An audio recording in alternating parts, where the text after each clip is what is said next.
Hey, thanks for visiting us this morning at ArklateXHomepage.com. I'm meteorologist Josh Marces with your Wednesday morning forecast update. As expected, pretty mild start to the day. We do have temperatures for the most part in the low to mid 60s this morning. So reason for that, we've seen the cloud cover kind of move in this morning. We still have the south wind, so both of those factors helping to blanket us a bit. And it is going to be fairly cloudy today. Rain chances during the daylight hours are actually pretty low for us. We are still anticipating the threat of some strong to severe thunderstorms as we go through the overnight hours. You can see there is a cold front, also a dry line, so those two factors out there going to contribute to a lot of thunderstorm development across Oklahoma and Texas during the day today, and that activity then spreading into the Arklatex tonight. So again, this is looking like an overnight severe weather threat for most areas here. As far as the wind speeds this morning, we're still at about 10 miles per hour. It is going to be another breezy day. Winds ramping up to about 15 to 20 miles per hour this afternoon, and that continues to kind of transport that Gulf air into the region, which will be the fuel for some of those thunderstorms to feed on a little bit later today into tonight.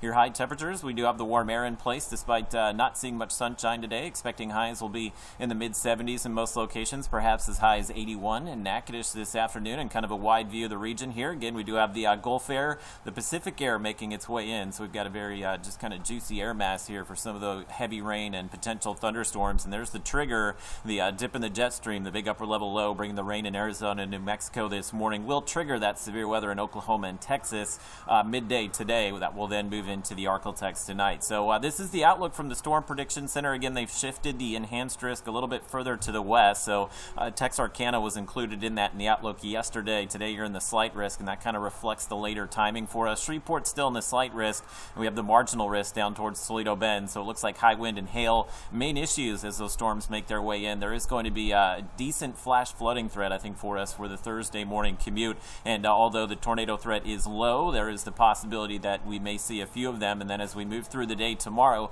may see some redevelopment of some of the thunderstorms. So south of I-20, late tomorrow morning, we'll be on the lookout for a few thunderstorms that could potentially bring some high wind and hail as well. So a very active weather pattern late tonight through at least midday tomorrow. Here's a look at Futurecast. Again, there's a few pop-up showers. There will be some rain out there during the day. It's not going to be a lot of it. May even see a thunderstorm or two, but my concern for any severe weather before sunset tonight is very low. So if you work a typical 9 to 5, you run your errands during the day, you have classes during the day, you should be just fine as this severe weather threat will start to make its way in late. There's a few of those strong thunderstorms across northeast Texas, perhaps in McCurtain County.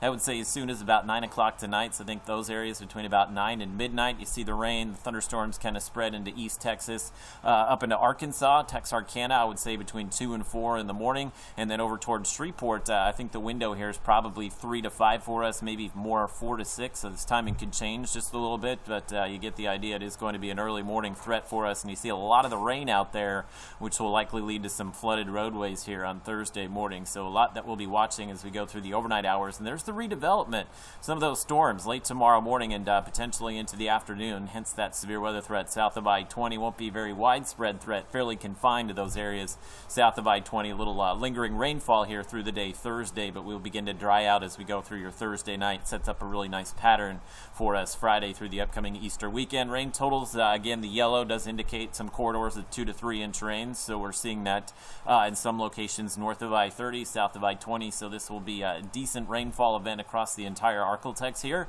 And we do have a flash flood watch in effect through tomorrow evening for those counties and parishes in green, basically along I-20 and extends far north as I-30. Expectation is we'll see some heavy rain. These are also the areas that did take on the heavy rain over the weekend, so we'll see a lot of runoff here. So if you commute along I-20 in the morning and some of the feeder roadways, they're likely going to be dealing, I would say, with some flooded roads tomorrow morning. So that may be one of the bigger issues that we do run into as we go through the day on Thursday. There's the dryer taking over Friday through the weekend, perhaps low 80s for Easter Sunday. So those Easter egg hunts looking pretty good for us, and rain does make a return early next week.